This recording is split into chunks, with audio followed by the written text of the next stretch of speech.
Hello students, I am Kirti Patil from SR Patil Junior College Akola. Students, now we have to continue our next topic, that is hydrostatic paradox of lesson number 2, that is mechanical properties of fluid.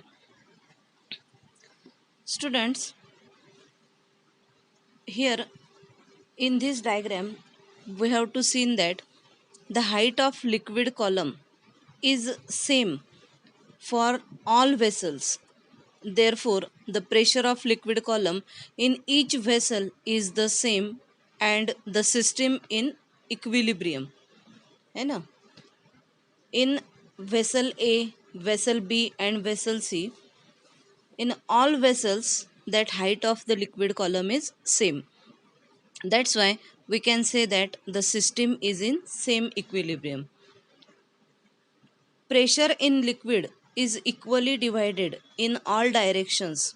Therefore, if a force is applied to one point of the liquid, it will be transmitted to all other points within the liquid.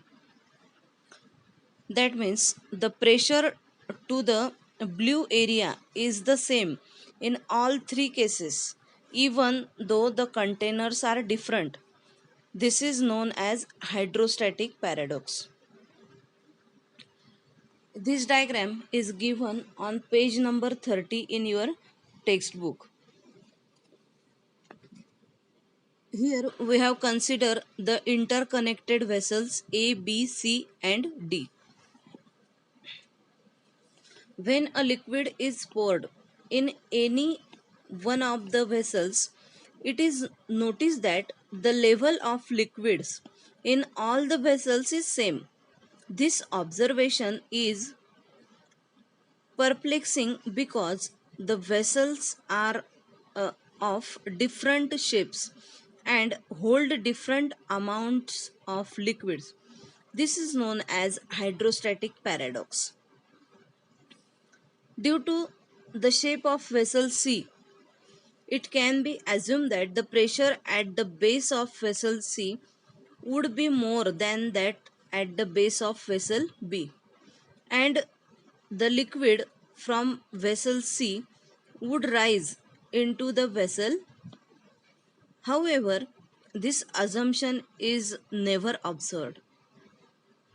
Zari vessel सी चा आकार मोठा असला as compare to be, तरी सुद्धा तिथे pressure मात्र सारखंच राहणार आहे वेसल बी मध्ये सुद्धा आणि वेसल सी मध्ये सुद्धा.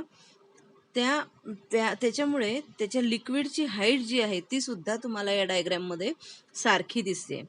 The height of liquid column is same for all the vessels. Therefore, the pressure of liquid column in each vessel is the same and the system is said to be in equilibrium. Consider in next diagram we have seen that here we have considered the forces exerted by the walls of the vessel on the liquid. These forces are perpendicular to the walls of the vessel at each point. You have to show this condition in the figure. Each of these forces can be resolved into their vertical and horizontal component. The vertical component, which acts in the upward direction, supports the weight of the liquid above the wall. Thus only the weight in cylindrical column of the liquid in section B is not balanced and contributes towards the pressure at the base.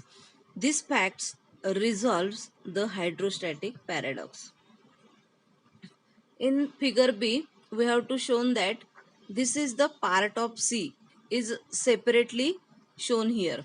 In figure B, that part of C is separately shown. This one is also example of hydrostatic paradox. या diagram मध्ये सुद्धा आपण बघतोय A B C D वेगवेगळे vessel जे आपण connect केलेले आहे. या कनेक्टेड व्हेसल मध्ये तुम्हाला जरी शेप वेगळा असेल तरी सुद्धा लिक्विड कॉलमची हाईट सेम आहे, त्याच्यामुळे तिथलं जे प्रेशर आहे ते सुद्धा सेम राहणार आहे सगळीकडे. This is the concept of hydrostatic paradox. Then next we have to discuss here Pascal's law. At first, we have to discuss statement of Pascal's law of fluid pressure and describe the experimental proof for the Pascal law. What is the statement of this Pascal's law?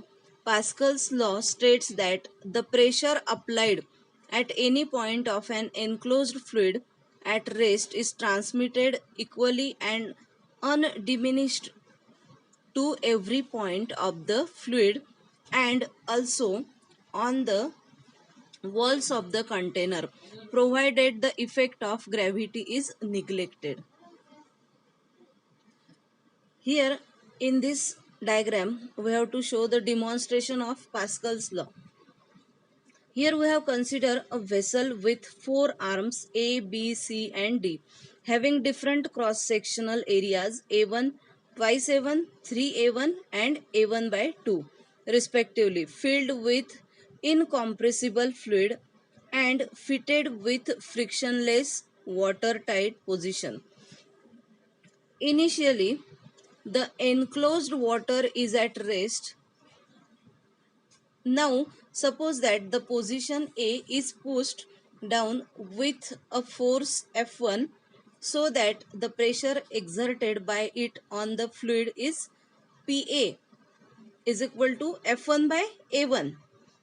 It is found that the pistons B, C and D can be prevented from moving backwards only if forces twice F1, 3F1 and F1 by 2 are exerted on them respectively. The pressure on the pistons B, C and D are piston B at piston B, that is pressure PB is equal to twice F1 upon twice A1. 2 getting cancelled and we have remaining F1 by A1.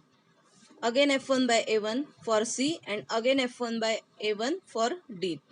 That is, we can say that PA is equal to PB is equal to PC is equal to PD.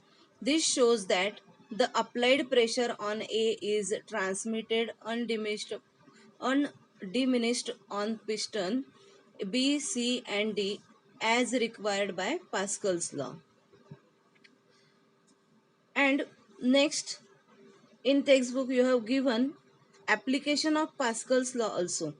There are two application of Pascal's law, that is hydraulic brakes and hydraulic pressure. Okay, thank you.